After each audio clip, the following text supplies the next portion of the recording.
Hi guys, welcome to chapter 5 of class 6th geography, जिसका नाम है major domains of the earth. So इस chapter में हम major domains of the earth के बारे में पढ़ेंगे, कॉन्टिनेंट्स के बारे में पढ़ेंगे, और जो 4 मेजर डोमेन्स हैं अर्थ के, जैसे लिथोस्फीयर, एटमॉस्फेयर, हाइड्रोस्फीयर, बायोस्फीयर, इनके बारे में हम डिटेल में पढ़ेंगे। ओके, तो स्टार्ट करते हैं। So as we know that the earth is the only planet in the solar system that supports life. तो हमारा अर्थ ही इकलौता सोलर सिस्टम में, सोलर फैमिली में एक प्लैनेट है जो लाइफ सपोर्ट करता है, क्योंकि यहाँ पे वाटर है, यहाँ पे एयर है, कुछ इंपॉर्टेंट गैसेज है जैसे ऑक्सीजन, नाइट्रोजन। ओके, सो इस वजह से कार्बन डाइऑक्साइड, इस वजह से अर्थ में लाइफ एग्जिस्ट करती है। ओके, तो 4 मेजर डोमेन्स में एटमॉस्फेयर, लिथोस्फीयर, हाइड्रोस्फीयर और बायोस्फीयर है। तो एक एक करके जानेंगे। तो लिथोस्फीयर क्या होता है? So lithosphere is derived from the Greek word which means stone. So the solid portion of the earth on which we live is called lithosphere. So lithosphere, जैसा हम जानते हैं, it basically consists of crust, जो अर्थ का upper part है, and mantle. Okay, so lithosphere basically consists of crust plus upper mantle is equal to lithosphere. Okay, so lithosphere बहुत सारे plate से बना है, जिसे हम टेक्टोनिक प्लेट्स कहते हैं। ये हम आगे और पढ़ेंगे। Okay, so next हम जानते हैं एटमॉस्फेयर के बारे में। So the word atmosphere is derive from the Greek word which means vapour. Okay, so हमारे अर्थ के सराउंडिंग एक ब्लैंकेट ऑफ एयर है, थिन ब्लैंकेट ऑफ एयर है, जिसे हम एटमॉस्फेयर कहते हैं। Okay, so the gaseous layers that surround the earth is called atmosphere, where oxygen, nitrogen, carbon dioxide and other gases are found, जैसे कि मैंने बात किया। और इस एटमॉस्फेयर के भी बहुत सारे लेयर्स हैं, जैसे troposphere, stratosphere, thermosphere, mesosphere, exosphere. ये सब हम आगे जाके पढ़ेंगे। ओके, अभी हम नेक्स्ट जानते हैं हाइड्रोस्फीयर के बारे में, जो कि तीसरा डोमेन ऑफ अर्थ है। So hydrosphere, the word hydro is derive from like some word and it means water. Okay, the word hudor means water, इसी वजह से हाइड्रोस्फीयर मतलब the region containing lot of water is called as hydrosphere. So hydrosphere के अंदर आप पूरे अर्थ पे जितने भी वाटर के एरियाज है, जैसे पॉन्ड्स, रिवर्स, ये सब हाइड्रोस्फीयर का पार्ट है। Okay, so it is the area of the earth that comprises of water bodies. Okay, so the hydrosphere also comprises of all water in all its forms like ice. कहीं पे अगर ice है तो वो भी hydrosphere का part है। Water, liquid water या फिर वाटर वेपर एटमॉस्फेयर के अंदर है तो वो भी हाइड्रोस्फीयर का ही पार्ट रहेगा। ओके, नेक्स्ट हम पढ़ेंगे बायोस्फीयर के बारे में। So the word biosphere is derive from some word in which bios means life. Okay, so इसी वजह से बायोस्फीयर मतलब ऐसा रीजन जहाँ पे लाइफ सपोर्ट होता है। Okay, so the biosphere is the narrow zone of contact where we find land, air, water together and it contains all forms of life. मतलब लिथोस्फीयर, एटमॉस्फेयर और हाइड्रोस्फीयर, जहाँ पे तीनों मीट करेंगी, वही रीजन होगा नैरो जोन ऑफ कॉन्टैक्ट, और उसी को हम बायोस्फीयर कहेंगे। और वही रीजन जहाँ पे लिथोस्फीयर मतलब लैंड है, हवा है, पानी है, वही लाइफ सपोर्ट करेगी। इसी वजह से बायोस्फीयर को कहा जाता है narrow zone of contact which supports life. Okay, next हम पढ़ने वाले हैं first domain of the earth, that is lithosphere. इसके बारे में डिटेल में पढ़ेंगे। तो जैसा कि मैंने बताया कि lithosphere is derived from some word in which lithos means stone.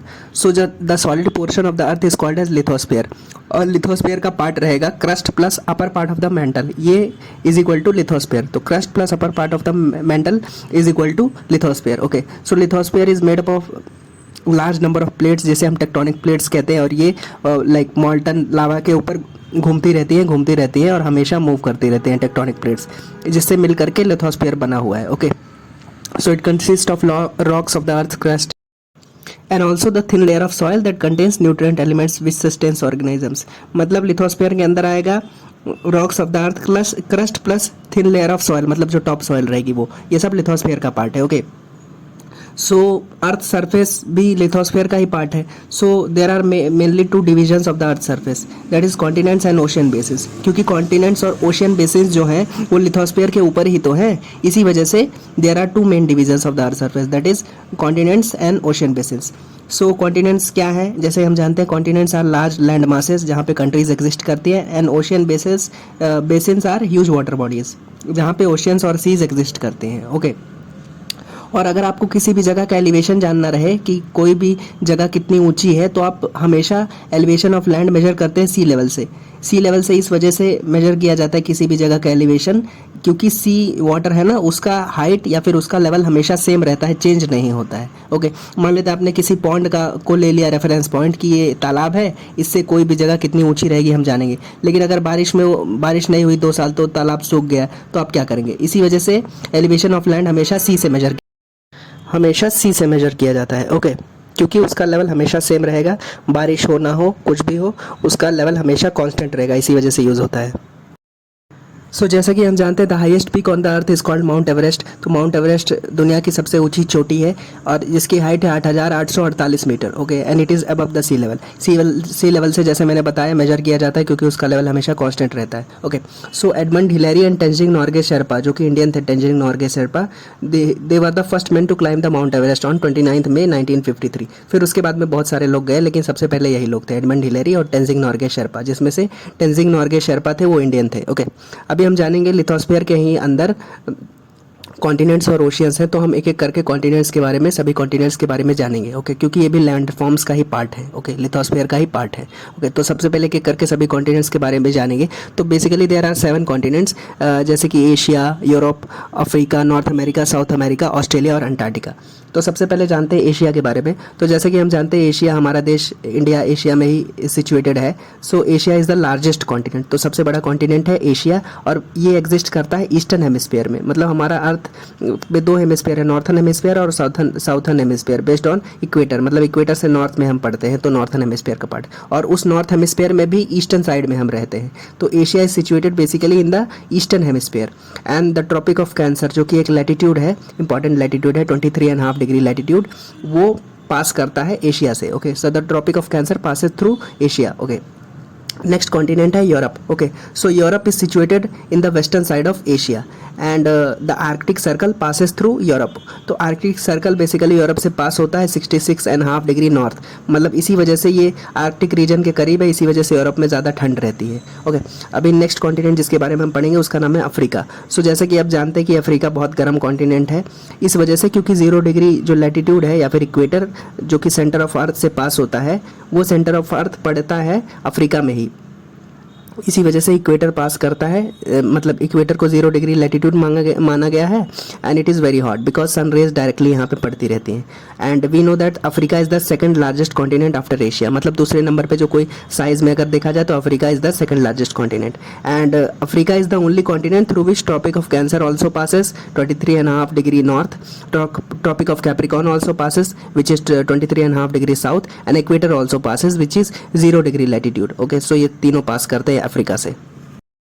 Next हम पढ़ेंगे नॉर्थ अमेरिका के बारे में। Okay, so North America is the third largest continent. तो सबसे बड़ा कॉन्टिनेंट है एशिया साइज में, दूसरे नंबर पे अफ्रीका, तीसरे नंबर पे North America. Okay, so as we know North America is linked to South America by a narrow strip of land, जिसे हम कहते हैं इस्थमस ऑफ पनामा। तो एक इंपॉर्टेंट पॉइंट है ज्योग्राफी के अंदर, ज्योग्राफी स्टूडेंट्स के लिए।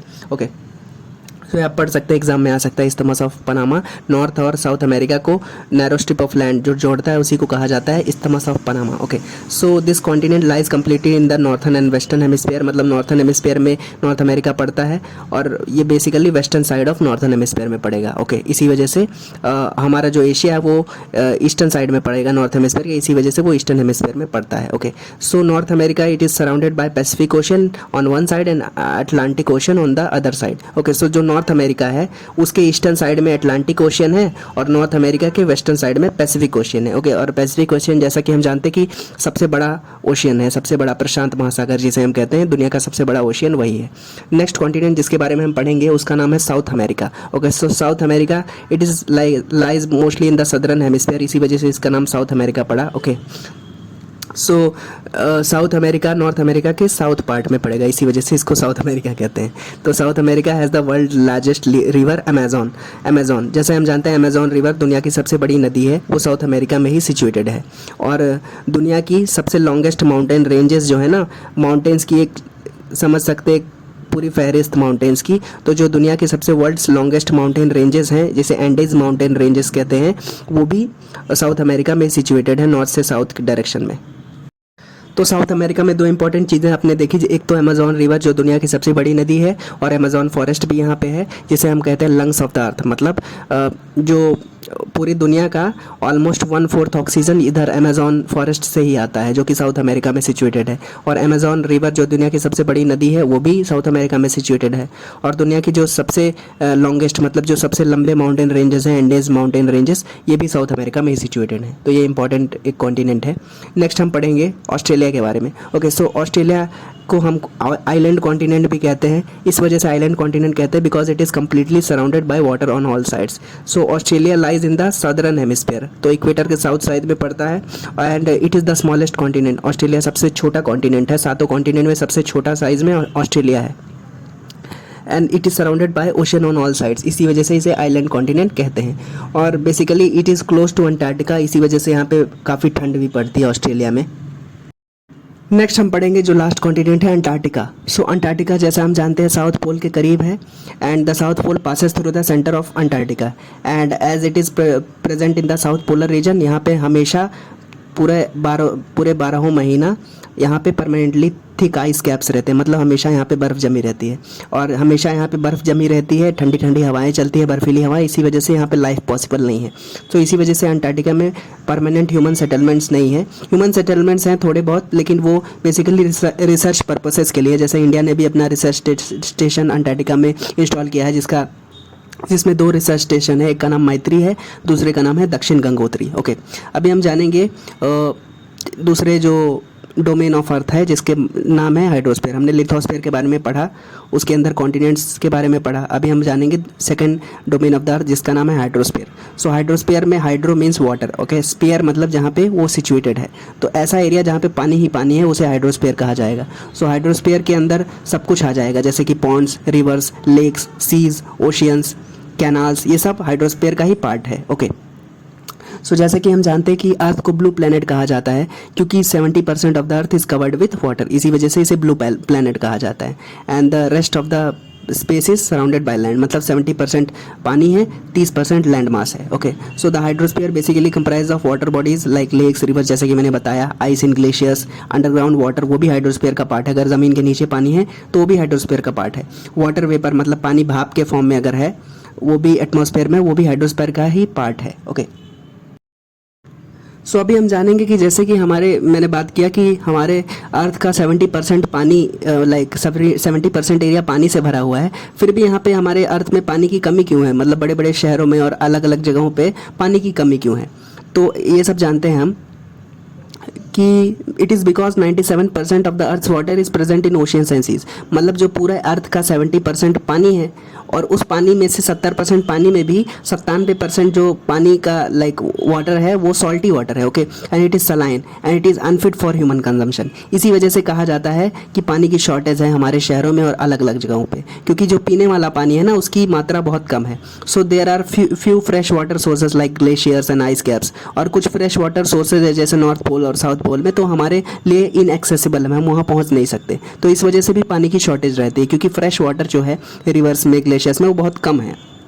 और जो इम्प्योर वाटर है जैसे कि सलाइन वाटर है, सॉल्टी वाटर है, जो हम पी नहीं सकते, उसकी मात्रा 97% है। इसी वजह से पानी की शॉर्टेज रहती है, पानी की किल्लत रहती है। नेक्स्ट हम पढ़ेंगे हाइड्रोस्फीयर में ओशियंस। तो ओशियंस भी हाइड्रोस्फीयर का ही पार्ट है, इसमें अलग अलग टाइप्स के ओशियंस है जो पूरी दुनिया में, हम उसके बारे में एक एक करके पढ़ेंगे।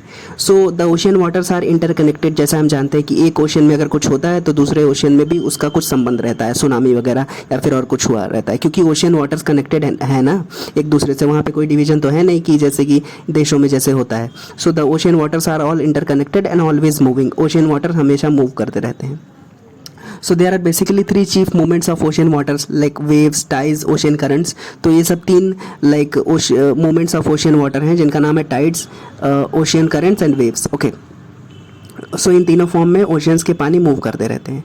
सो basically there are 5 major oceans like Pacific Ocean, Atlantic Ocean, Indian Ocean, Southern Ocean and Arctic Ocean. तो सबसे पहले हम जानेंगे पैसिफिक ओशियन के बारे में, जो कि दुनिया का सबसे बड़ा ओशियन है। Okay, so the Pacific ocean is the largest ocean in the world and जो मैरियाना ट्रेंच है, जो दुनिया की सबसे deepest part of the earth है, वो पैसिफिक ओशियन में ही सिचुएटेड है, कुछ 11,000 मीटर्स के नीचे।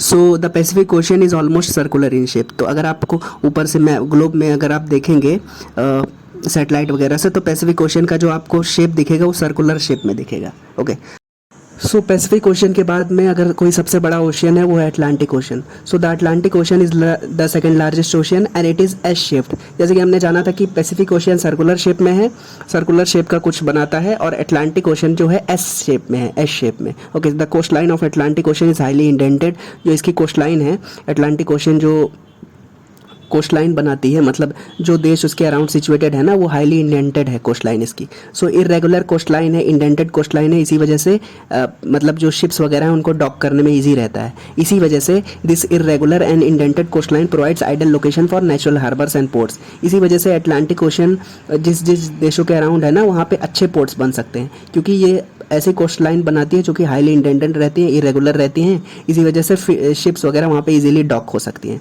So from the point of view of commerce it is the busiest ocean. तो यहाँ पे पोर्ट्स और हार्बर्स इजीली बन सकते हैं अटलांटिक ओशन के लाइक जो कंट्रीज़ हैं उसके अराउंड, अटलांटिक ओशन के अराउंड। तो इसी वजह से it makes the busiest ocean, इसी वजह से इसे बिजिएस्ट ओशन कहा जाता है, क्योंकि इसके अराउंड इजीली पोर्ट्स और हार्बर्स बनाए जा सकते हैं जो कंट्रीज़ इसके अराउंड सिचुएटेड हैं।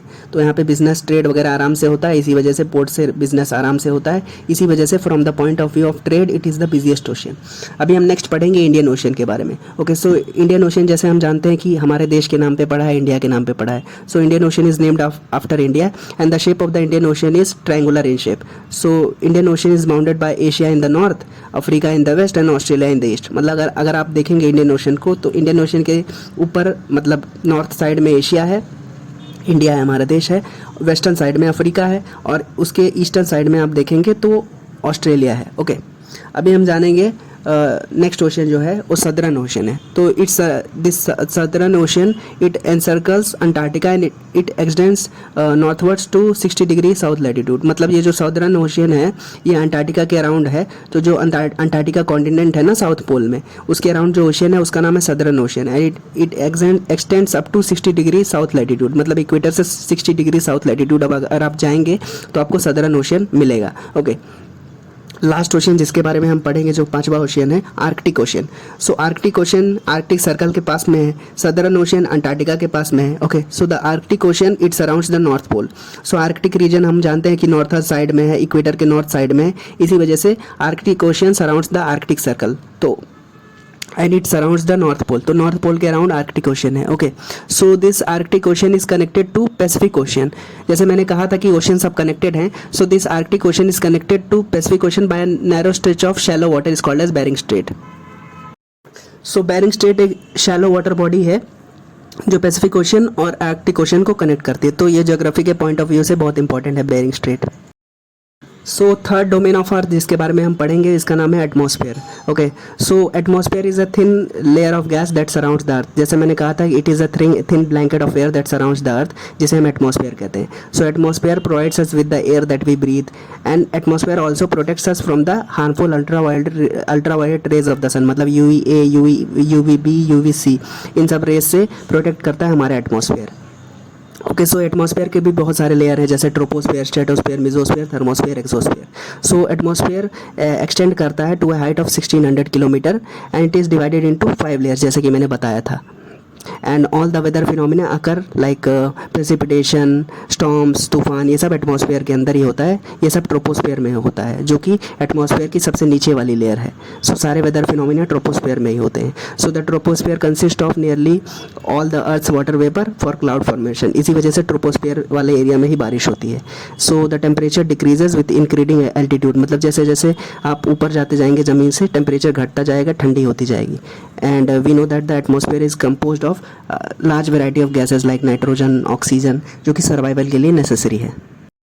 सो द एटमॉस्फेयर में बेसिकली कंसिस्ट ऑफ नाइट्रोजन जो कि 78% है, ऑक्सीजन 21% है और रेस्ट 1% अदर गैसेज है जैसे कार्बन डाइऑक्साइड, आर्गन और अदर इनर्ट गैसेज जैसे helium, neon, argon, krypton, xenon, radon. Okay, so इसमें से जो कार्बन डाइऑक्साइड है it absorbs the heat radiated by the sun and it is essential for keeping the planet warm. मतलब अगर carbon dioxide नहीं होता तो अर्थ फ्रीजिंग कोल्ड में रहता।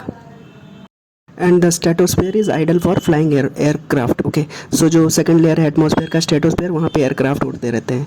और अभी last domain of the earth है जो कि बायोस्फेयर, जिसके बारे में हम पढ़ेंगे। So biosphere is the zone of life in it is the narrow zone of contact between lithosphere, atmosphere and hydrosphere and it supports life from microbes to large mammals. Okay, so these were the few things in this chapter. Thank you so much for watching. Bye bye. If you have any doubts, you can ask in the comment section, and if you have any suggestions, you can also suggest me. Thank you so much.